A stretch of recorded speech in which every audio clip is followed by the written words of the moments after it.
Hello, friend, and welcome back. My name is David Evans. Have you ever seen this painting? This painting dates back to about 450 AD. And if you climb the mountains just above the ancient city of Ephesus, you are going to find a cave. And in that cave, somebody painted these two individuals. And this is the Apostle Paul and Thecla. It's one of the earliest paintings that we have that match what he would actually look like. When I'm doing my seminars, I like to ask a question. I like to ask, who do you think is the smartest person in the New Testament? And shockingly, almost everybody answers the same thing. This guy, the Apostle Paul.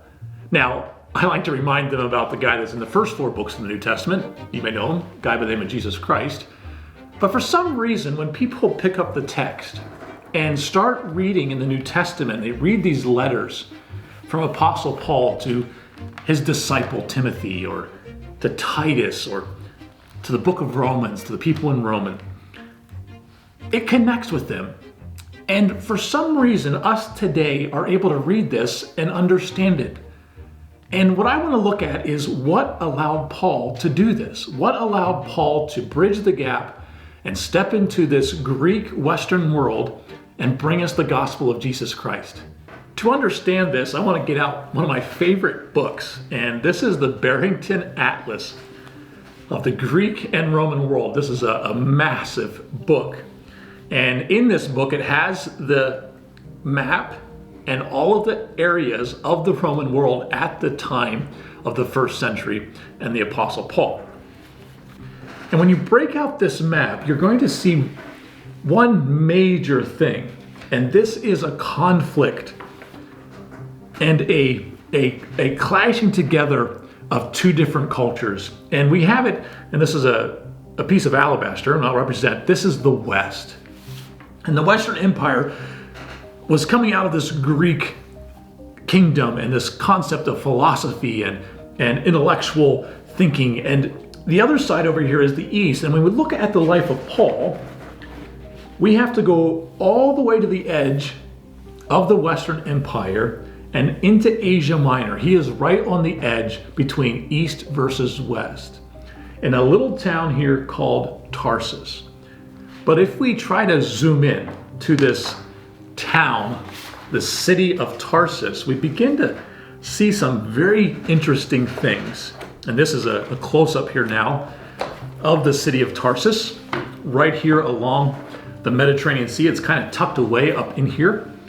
But here's the town of Tarsus, but something very significant is here. There's a massive mountain range, the Turus Mountains. And it's hard for us to grasp if you haven't been there.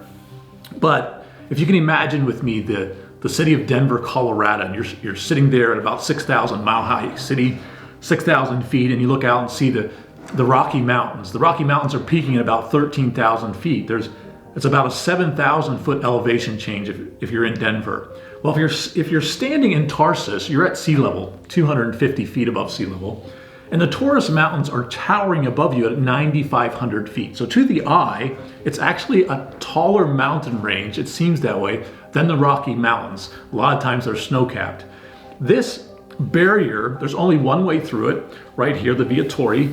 I do have a video on my channel that's talking about the Roman road, and I shot that right here. There's only one road out of Tarsus into the western part of Asia Minor. So if you really want to walk where Paul walked, that's the only road. It's kind of cool to see. But this is also a barrier between East versus West. A lot of the Roman Empire is to the west. Anything to the east, Syria, all of this into Israel, down to Egypt, or even further, Saudi Arabia, India. All of those are coming in here, and it's almost a bottleneck between East versus West. And this is the hometown of the Apostle Paul. However, there is something significant that is in this town, and this is a hub of Hellenistic philosophy. There's significant philosophers like Antipater, Athenodorus, you have Zeno, Nestor. All of these either originated from Tarsus or have a school of philosophy in this city. There's an ancient historian, a guy by the name of Strabo, that writes that Tarsus is a more significant home of Western and Hellenistic philosophy than the city of Alexandria with its library and Athens itself. This is the home, this is the culmination of significant philosophies during Paul's early years. This influenced his writings. He will mention some of these concepts, these philosophies. He will also talk about Greek comedy in his writings and even quote Greek comedy in it. But even though Paul is born into this Hellenistic city filled with its schools of Greek philosophy, he is born into a Jewish home, a devout Jewish family. And at a very young age, we don't know how young, I'm guessing early teens, he is sent further east along the Mediterranean, past cities like Antioch of Syria, where the Christians were first named Christians in our text, further south through Phoenicia, along the seaboard of the Mediterranean to Galilee and Samaria, and he ends up in the Roman province of Judea, in the city of Jerusalem, and there he sits at the feet of Rabbi Gamaliel, the grandson of the great Rabbi Hillel, who started the school of Hillel, and he is probably daily in and out of the temple because Gamaliel is the head of the Sanhedrin at some point. We're not sure how that overlaps, but he there is learning the Jewish law, the Jewish text, and other Jewish writings. And when Paul is writing, he quotes the Hebrew text over 180 times. But not just that, he's quoting other Jewish writers like the book of Maccabees, the book of Enoch. We see it in the writings of Solomon and Sirach. And Paul is extremely intellectual. It allows for him to stand before the Supreme Court on Mars Hill in Athens and declare the gospel of Jesus Christ. But he's also perfectly at home in the Jewish synagogue, where he pulls the text out and quotes these amazing stories of the Hebrew text. But there's one thing missing, and Paul needs to learn a critical lesson, and he does that on a road somewhere right through here, the road to Damascus. On this Damascus road, Paul met the Messiah. And even though he was well trained on Greek philosophy and even better trained on Jewish law and the writings, he had to come to grips with what the Messiah means to him. After Paul is confronted with this Messiah, he heads out into the desert, and for years, Christ himself begins to explain to him the Hebrew text again.